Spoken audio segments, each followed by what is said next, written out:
Hey guys, Tarke here, and I'm going to do another build breakdown for a starter build based around the new Freeze Pulse Threshold Jewel. Now, before we get into this, I just want to quickly clear up a few things from the last few videos. One, I am not claiming to be the best theory crafter in the world. This is just how I would go about doing stuff, and generally speaking, I think that I've put a bit more thought into these than the average forum build. We've also had about 3 to 4 hours of people inputting their thoughts on chat, so this has had quite a big go through it, and even Carve has approved this tree. So it's fairly decent in that respect. This is also, they are budget-centric characters. They're characters you can start with the league, but they expect you to put some work into it. So I don't require any insane gear off you, but if you see a ring and go, oh, that looks kind of expensive, do some work with Essence Crafts. That being said, let's go through the options. Now, for this, all of these trees are CI based. I tried making some life variants, but I just weren't happy with any of them. So your options are Pathfinder, Assassin, Occultist, and Inquisitor. It's kind of hard to tell just how good this stuff will be without seeing the new changes to the skill tree. Most of these builds should be pretty immune to the skill tree changes. The only important thing to note is this cluster will be changed to have a reduced elemental reflect in it. Depending on how good this cluster becomes, you might want to pick this up in all of the builds. That being said, let's kick off with this. Now, all of the trees look fairly similar, so I just want to quickly go into skill links and items I would recommend. Now, for the links, you want to use some combination of this wall of text. Now, if you're an assassin or an occultist and your crit chance is high enough, you can probably get away with not needing the increased crit strikes gem because you will nearly always be at max power charges. Much likewise with both the Inquisitor and the Pathfinder, you kind of want to use the crit strikes gem just because sometimes you're not always going to have the power charges because you don't have that free power charge generation built into your ascendancy. Also, if you do it as an Inquisitor, obviously you're not going to use Cold Pen. So alter these links depending on what you're playing. Freeze Pulse, Cold Pen, Controlled Destruction, Spell Echo. These are all fairly staple. And then the ones that you kind of want to mess around with is added cold damage, increased crit strikes, increased critical damage. You also have the option of running like added chaos damage or added lightning damage. If you do enough damage and you add in added lightning damage, you can shock a lot of the weaker mobs, especially if you're doing something like Inquisitor. That being said, you're not really going to be shocking anything worthwhile in that sense, and you're probably better off just using a Vessel of Vinctor or a Vile Lightning Trap to shock. Play around with the links and get the best DPS numbers you can. This is again a budget version, so we are using Warlord's Mark to sustain both our life and mana leech. Eventually you would want to replace Warlord's Mark with Leech Enchant on boots and a Vessel of Vinctor.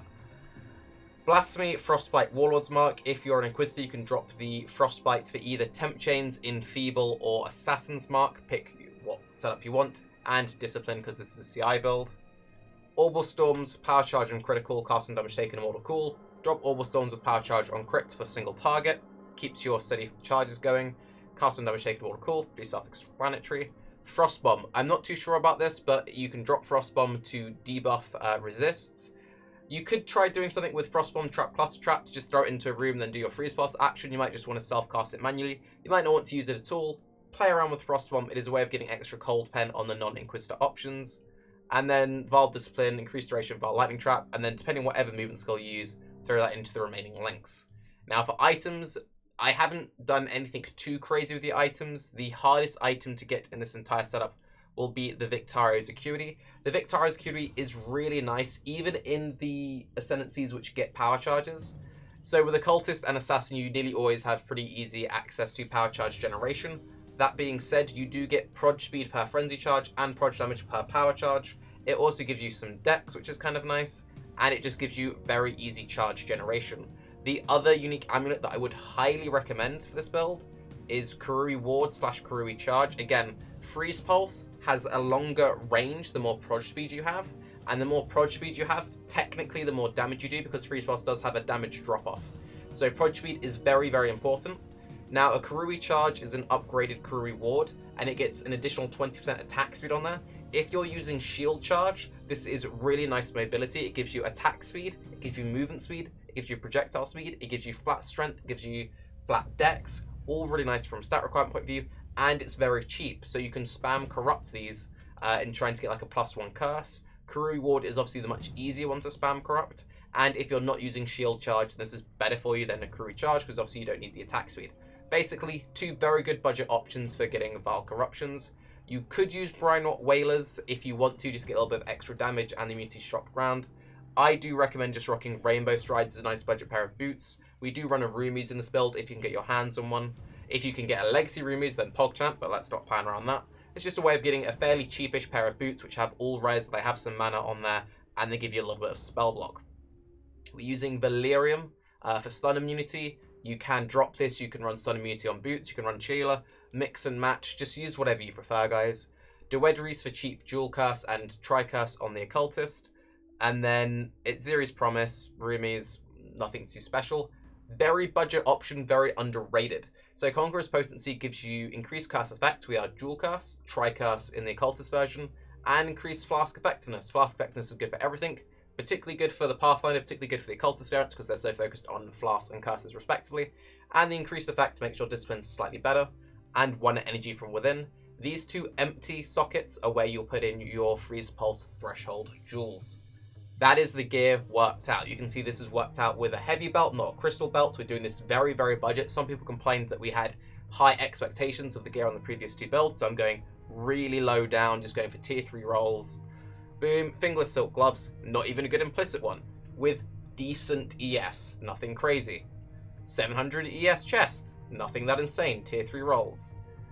Helm, get something with a Freeze Pulse enchant. I didn't even go for a Freeze Pulse damage enchant, we went just for this. This is effective range, and it technically improves your damage. Buy a helm with the enchant, chaos it a few times. The second you hit something with like 250 plus energy shield with some resists, stick. This is a bunch of tier 3 rolls. Spirit Shield, kind of expensive if you choose to go for one with the increased crit chance of the spells on it. If you're an assassin, you really don't need this roll. If you're not an assassin, I would recommend going for it. And if you choose to do the Pathfinder option, I'd recommend using a wand. The reason why I recommend using a wand is you can get crazy proj speed wands really cheap, like really, really cheap. If you don't want to use that, you can use a dagger instead, get a bunch of crit and use shield charge. I would only recommend the wand in the Pathfinder because Pathfinders can use flask to zoom, whereas everything else you need shield charge to keep up a good movement speed. So with all that stuff broken down, let's cover the trees. Now obviously the Pathfinder tree is a little bit out of the way, as is the Inquisitor. The most efficient ones just in terms of routing are both the Assassin and the Occultist. The advantage of the Pathfinder is it scales incredibly well with gear. It will always sustain its fast charges very easily. If you want to, you can drop Veteran Boa and pick up Master Surgeon to get that bleed removal and the fast charges on crits. I feel like if you're going to be doing a lot of boss farming, lots of Guardian farming, stuff like that, then Master Surgeon is obviously going to be a lot better. So you can either drop this or drop Master Alchemist. It will depend on how many unique flasks you have. If you're running a lot of unique flasks, Master Alchemist will be better to get the global just wiping everything off. It does give you some damage as well. Whereas this will be better just to get that pen and getting the fast charge gain on kill. So it sort of depends. For general mapping, Veteran Bow is going to be better because it's a DPS increase. If you're doing lots of just like long boss fighting, obviously Master Surgeon gives you flask sustain. Pick between the two. Otherwise, you get some movement speed. You get a bunch of flask effectiveness. Flask effectiveness is broken. Reduce elemental damage taken. This helps against reflect. Chance to not use flask charges, more flask charge stuff, we've already covered that. So, come through proj damage. We pick up Primal Spirit for 2 points because it does give some strength and int. The strength is a little light in this build, and we do take some strength on the tree. Once you have good enough gear, you can drop this, and they'll let you then eventually swap into a crystal belt. But yeah, this gives some flask charge generation, gives some mana, which just helps with things generally speaking, and it's all pretty standard. Go through the proj damage, get some proj speed equals range. We pick up Charisma, reduced mana here and reduced mana here. This gives you quite a lot of unreserved mana. We are using Spell Echo. We do have Mana Leech. You can probably afford to drop some of these nodes, but I thought I'd be on the safe side. Tailor those nodes to your own personal preference. Here is where you'd put in the Conqueror's Potency. Get some crits. Right, important. The new Threshold Jewels do not require the int to be allocated. It just needs to be in the radius. So right here, the 40 int required to activate your Freeze Pulse will be activated by 10 int, 20 int, 40 int. So you put one in here, and you put the other one in here, which will activate from all that int there. This is where you put your 2 freeze pulses. The freeze pulse threshold, if you don't know, gives you 2 additional projectiles, and 25% increased damage after shattering an enemy, I believe, or killing a shattered enemy. One of the two, basically, killing frozen enemies gives you increased damage. Pick up some ES. Energy from within here to convert this all over. You'll notice this time I didn't forget to turn Vol Discipline off, so this is with like not amazing ES gear, pretty decent gear, about 9.3k with a shield. It's not terrible, but for like budget options, not using Crystal Belt, this is good enough. With nice gear, you'll be looking at 10k. With really juicy gear and some few extra levels, you're looking at maybe close to 11k, but you know, that was going to require some really juicy gear. Come through this way, get a bunch of crit, get some more prod speed, get some free resists. If you want to use a Dream Jewel, you can put a Dream Jewel in here, and it will give you 8% chance to get whichever charge you want. You could add some of your cold damage as extra chaos to get frenzy charge generation. This could potentially allow you to drop the Victaros. Just put what you want, and that's something to consider. That also lets you pick up an extra power charge here. Now, this routing, why have you done this? This is Carve's recommendation. There are a few different ways you can do this. So you can do it this way to get an extra jewel, or you can just do this and route through that way to get some extra ES. Or you can do this and save 1 point. This is one less point than running through this way. This way gives you more energy shield. Routing through the jewel, it gives you a jewel. Basically, that comes to min-maxing. This is only worthwhile if you have a very good 3-stat or higher jewel. If you don't have a really good jewel, go through this route. Get the crit multi, get Ghost Reaver to leech, CI, pretty bog standard. This routing becomes very efficient with both Snowforged and Throat Seeker. All this crit multi is very juicy DPS scaling. This gives us some cold damage, and it gives us some increased crit chance. Come through to get a bunch of ES. Never skip Alchemist. Alchemist is broken.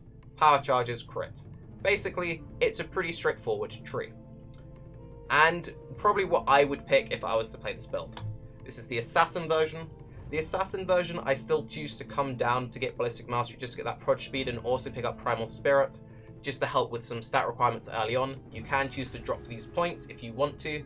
Also, the reason why I decided to route through this way rather than routing through this way is we don't need the extra crit. The crit chance is ridiculously high. This does also mean that you can drop the crit chance gem, but even without the crit chance gem, the crit's still really, really high.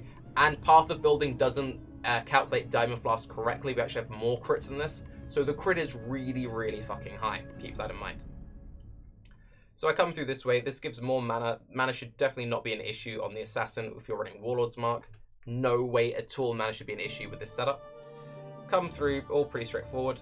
This is kind of nice. This gives freeze duration. You don't need to take it. If you want to, you can just route through this and spend these points elsewhere.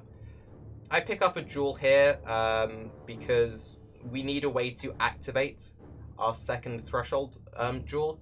If you put one in here, you can't use an energy from within. So you can put one in here, or you can change your routing up to pick up this jewel socket. This also gives you the option of running a Dream Jewel if you want. If you want to go this way, just change the points around ever so slightly. It doesn't matter. Also, we do value power charges a lot higher as an assassin, so I think I like coming this way. Get all this stuff, get all that stuff. Basically, the tree hasn't changed that much. You can shuffle everything around by about 5 to 10 points, and you're not going to ruin the build. These are just core builds, which you can take and tune to your liking. Occultist. Occultist is going to probably be the tankiest version, especially on a budget. The Pathfinder gets insane levels of defense when you have the rubies, when you have the crazy block chance and everything. But Occultist has Tricast. You can go really defensive, really offensive. There's very easy ways of tailoring it. You get very high energy shield. You get the natural regen from Wicked Ward. I choose to get Forbidden Power to get insane power charge generation. The power charge generation of this isn't, you'll always have your power charges active. If you want to, you can go for Val Bastion instead. Just play with the points, but that's pretty ezzy-pezzy. The only real difference in the trees is we make the stretch over to Wisp of Doom, so we can get Tricurse with the Duedries, and we get Hexmaster because we have Tricurse. If these become good nodes with a reduced Elemental Reflect, they do a little bit more damage. I would also probably recommend then coming down to also pick up Skittering Runes. That'd be a case of just swapping some points around. Again, this routing here changed to your liking, but nothing's changed that drastically. The only drastic change is the Inquisitor. Inquisitor's an awkward one. Obviously, Inquis ignores all elemental penetration. I mean, it doesn't need to run the Cold Pen Gem, which is very nice, and it will have the easiest time just freezing everything. With all of these trees, I've had people in chat who've played similar freeze spell builds say you should be able to quite safely freeze up to tier 15 maps. So you should be alright. I haven't played Freeze Pulse in a very long time, so don't hold me to anything. This is just what I've been recommended. Now, you spend a lot of points coming out of Templar. It does feel kind of bad, and the routing's really awkward. There's no like nice way of doing it, so coming through this way, hopefully these nodes become PogChamp, and also you're going to need the Reduce Reflect on the Inquisitor more than anything else, so I just pick them up, assuming these will become good. If they turn out to be terrible, you could maybe route through this way, but you'll probably want to pick those up anyway. Same old story, come through this way. Now, you can activate your Threshold Jewel here and here, so you don't need to pick up this jewel, but you would want to pick it up later. You could do the trick where you change the routing around to gain a few points and pick up this jewel here, but it's all pretty straightforward. Basically, get Vulpix in all of your builds, get some reduced mana reservation so you can run Warlord's Mark early on. The second you can drop the Warlord's Mark, you do want to drop it. If you're running with Tricurse, or you don't want to be reserving Blasphemies onto your mana pool, you can do stuff with Heralds, you can do stuff with Curse on Hit. I'm leaving that up to you guys, just to mess around with it. Hopefully you have fun. If you have any questions, leave them down below. And one other important thing, the raw pace data is in the description. Just look in the description and you can import all of the gear and everything. And again, passive point, power charge. You can go all res if you plan on maybe doing low life in the future. And you could go for the cast speed, but the passive point is really just better. I'm Tarke. This is a cat. This is a bunch of Freeze Pulse builds. Hopefully this helps you out. Have a good day. Bye-bye.